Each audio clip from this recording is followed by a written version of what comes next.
नमस्कार साथियों, आज हम जिस टॉपिक को लेकर के आपके साथ आपके पास उपस्थित हुए हैं उसका नाम होगा मौर्यकालीन आर्थिक, सामाजिक, धार्मिक और सांस्कृतिक अवस्था। समग्र रूप से हम किस प्रकार का मौर्य काल का समाज था, कैसी अर्थव्यवस्था थी, उस समय का धर्म कैसा था और संस्कृति कैसी थी, इस संदर्भ में हम बात करेंगे आपके साथ। जहाँ तक सवाल उठता है मौर्यकालीन आर्थिक जीवन का, तो लंबे समय तक यानी कि 321 ईसा पूर्व से 185 ईसा पूर्व के बीच भारत में मौर्य वंश का शासन स्थापित रहा। निस्संदेह इसकी अर्थव्यवस्था आरंभिक काल में यानी चंद्रगुप्त मौर्य से लेकर के अशोक के काल तक काफी मजबूत रहा और अशोक के जीवन काल के अंतिम समय से अर्थव्यवस्था में गिरावट आने लगती है।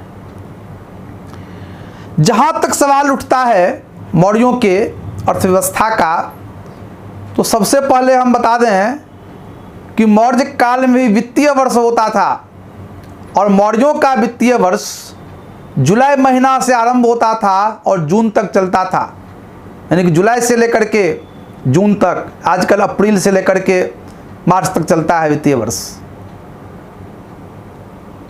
मौर्य काल में अर्थव्यवस्था का जो सबसे मुख्य साधन था वो था कृषि, यानी कृषि आधारित अर्थव्यवस्था। भारत को ऐसे भी किसानों का देश कहते हैं भारत को। मौर्य काल में सामान्यतया ये माना जाता है कि समस्त भूमि राजा की होती थी सैद्धांतिक तौर पर। हालांकि व्यवहारिक तौर पर भूमि के निजी स्वामित्व का भी विवरण मिलता है। इसके अलावे ब्राह्मणों को इस समय भूमि अनुदान दिए जाने का भी उल्लेख मिलता है। तो पूरी तरह से कह सकते हैं कि राजा की भी भूमि थी, किसानों का भी भूमि था और ब्राह्मणों को भी दान में भूमि मिलती थी। सबके लिए अलग अलग नाम का प्रयोग किया गया है। मौर्य काल में चूंकि समस्त भूमि राजाओं की थी, निस्संदेह किसानों को कर देना होता था और इस भूमि कर को भाग कहते थे, भाग। और सामान्यतया उपज का यह 1/6 से लेकर के 1/4 तक होता था। किसानों को यह छूट थी कि आप नगद रूप में या अनाज के रूप में अपना कर दें। सामान्यतया अनाज के रूप में कर लेने को प्राथमिकता दी जाती थी, क्योंकि विपत्ति के समय इससे जनता को सहयोग करना संभव था। मौर्य काल में किसानों के लिए सिंचाई की व्यवस्था राज्य की ओर से की जाती थी। हमने उल्लेख भी किया कि चंद्रगुप्त मौर्य ने सुदर्शन झील का निर्माण करवाया। इसके अलावे इस समय निजी स्तर पर भी तालाब बनवाने, कुआं खुदवाने या अन्य जल स्रोत निर्माण करवाने का अधिकार जनता को था और जो जनता, जो किसान ये काम कराते थे, उन्हें कर में छूट दी जाती थी। भूमि कर के अलावे इस समय यानी भाग के अलावे इस समय बलि यानी चढ़ावा या धार्मिक कर का भी उल्लेख मिलता है। मौर्य काल में एक कुशल वाणिज्य व्यापार का भी विवरण मिलता है। स्वदेशी और विदेश व्यापार, दोनों व्यापार इस समय होते थे। कहते हैं कि व्यापार को ध्यान में रखते हुए भारत में स्थलीय मार्ग और विदेश व्यापार को ध्यान में रखते हुए जल मार्ग दोनों का प्रबंध था। भारत में जो सबसे लंबी स्थलीय मार्ग था वो था बंगाल यानी कि ताम्रलिप्ति बंदरगाह से लेकर के हिमालय तक जाने वाली रास्ता, इसे हैमवर्त पथ कहा गया है। हैमवर्त पथ हिमालय की ओर जाने वाली रास्ता, हालांकि आगे जाकर के फिर वो पश्चिम उत्तर एशिया की तरफ आगे बढ़ता था। इस समय जो समुद्री मार्ग थे जिसके माध्यम से विदेश व्यापार होता था उसे सन्यान पथ कहते थे। अर्थशास्त्र में सन्यान पथ समुद्री मार्ग कहते थे। सबसे ज़्यादा विदेश व्यापार इस समय मिस्र के साथ था और मिस्र के शासक टॉलमी द्वितीय फिलाडेल्फस ने लाल सागर के तट पर बर्निस नामक बंदरगाह का निर्माण करवाया। बर्निस, जिससे भारत और मिस्र के बीच व्यापार में और वृद्धि हो गई। इस समय का विदेश व्यापार भारत के पक्ष में था, भारत के अनुकूल था और यदि व्यापार के क्रम में किसी प्रकार की क्षति होती थी इसकी भरपाई राज्य के द्वारा की जाती थी। मौर्य काल में कहते हैं कि एक विस्तृत और कुशल उद्योग धंधा भी स्थापित थे, खास करके वस्त्र निर्माण उद्योग, धातु उद्योग, मृदभांड उद्योग, काष्ठ उद्योग, मणि रत्न उद्योग वगैरह वगैरह। तो इस समय बड़े पैमाने पर उद्योग था और वस्त्र उद्योग के तहत सूती वस्त्र, रेशमी वस्त्र, मलमल आदि के निर्माण होते थे, जिसका न सिर्फ भारत में बल्कि विदेशों में भी बहुत ज़्यादा डिमांड था। और इस प्रकार विदेश व्यापार इस उद्योग के माध्यम से काफ़ी अधिक ख्याति हासिल किया हुआ था। मौर्यकालीन जो सबसे कुशल मृदभांड है उसे कहते हैं उत्तरी काली पॉलिशदार मृदभांड, NBPW। ये सबसे खास मृदभांड था। तो उद्योग धंधा काफ़ी विकसित था। उद्योग से जुड़े हुए लोगों को राज्य के संरक्षण मिलता था और किसी प्रकार की क्षति अगर उसे होती थी तो राज्य की ओर से भरपाई की जाती थी। मौर्य काल में सूद पर धन देने का भी प्रचलन था। सूद पर लोग धन लगाते थे, धन देते थे और सामान्य कार्य के लिए अगर कोई ब्याज पर धन लेता था उसे लगभग 15% इंटरेस्ट देना होता था और विदेश व्यापार हेतु कोई व्यापारी धन लेता था उसे 60% वार्षिक इंटरेस्ट देना होता था। इसे सामाजिक मान्यता थी। मौर्य काल में सिक्का का प्रचलन था। सिक्का, हालांकि इस समय आहत या पंचमार्क सिक्का ही थे। 3 प्रकार के सिक्का का मौर्य काल में जानकारी मिलती है। पहला तो सुवर्ण, ये सोना का होता था। दूसरा करसापन, पन और धरन, ये चांदी का होता था। तीसरा काकनी और मासक, ये तांबा का होता था। यानी सोना, चांदी और तांबा के सिक्का का इसमें प्रचलन था।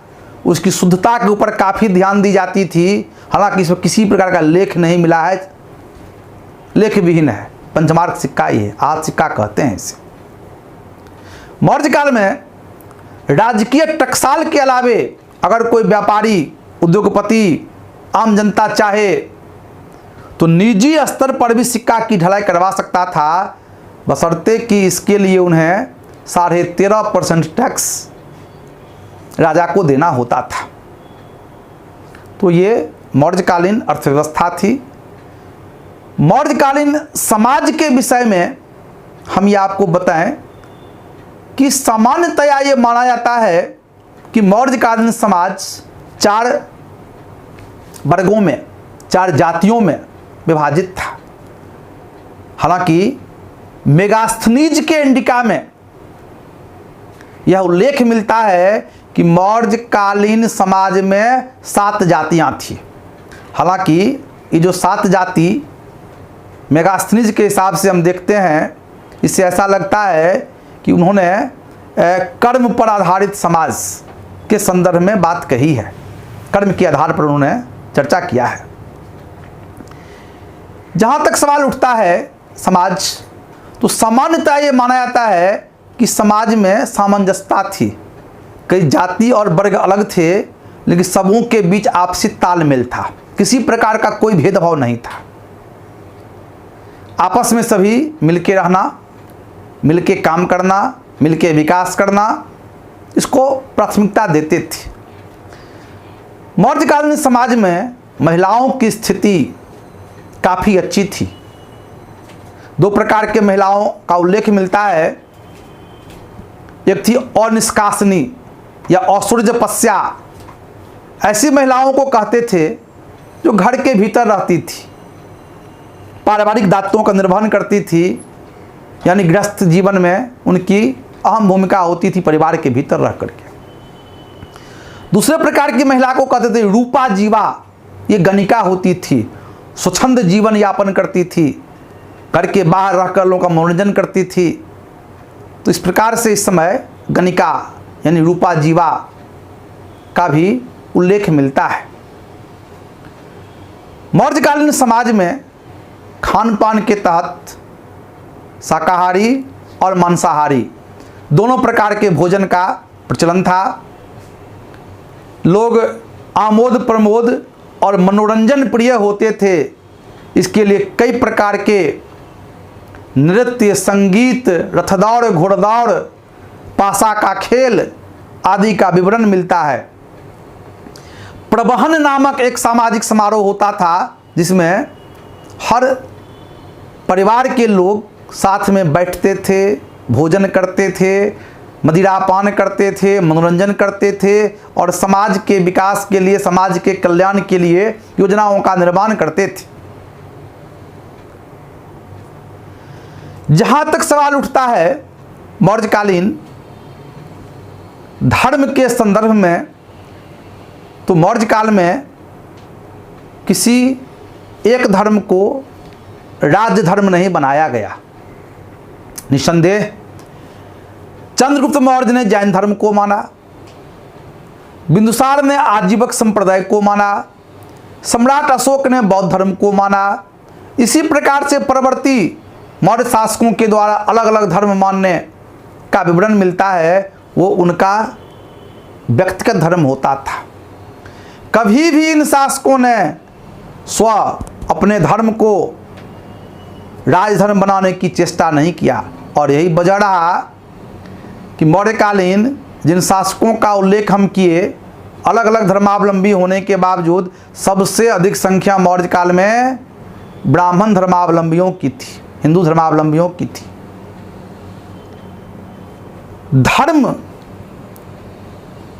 विषय वस्तु और नैतिकता को ध्यान में रखते हुए सम्राट अशोक ने धम्म महामात्य की नियुक्ति भी किया था, ताकि लोग नैतिकतापूर्ण जीवन व्यतीत कर सके। क्योंकि धर्म का मतलब, धर्म का अर्थ यहाँ नैतिकता के साथ जोड़ा गया, कर्तव्य परायणता के साथ, कल्याणकारी कार्यों के साथ जोड़ा गया। अशोक के संदर्भ में जानकारी मिलती है, उन्होंने कश्मीर में, नेपाल में कई शिवालय का निर्माण करवाया। यानी खुद बौद्ध होते हुए उन्होंने शिव आराधना के केंद्र यहाँ पे स्थापित करवाए। तो धर्म के संदर्भ में इन बातों के साथ साथ हम ये बताना उचित समझते हैं कि सम्राट अशोक ने एक धम्म का भी सिद्धांत दिया, जिसका चर्चा हम अशोक के संदर्भ में कर चुके हैं। और अशोक ने अपने धम्म को भी किसी व्यक्ति के ऊपर थोपा नहीं, बल्कि स्वेच्छा से पालन करने के लिए उन्होंने प्रयास किया। और इस धर्म के प्रचार के लिए विदेशों में भी कई धर्म प्रचारक भेजे, क्योंकि इससे उन्होंने अलौकिक और पारलौकिक जीवन में सुख मिलने की बात कही। जहां तक मौर्यकालीन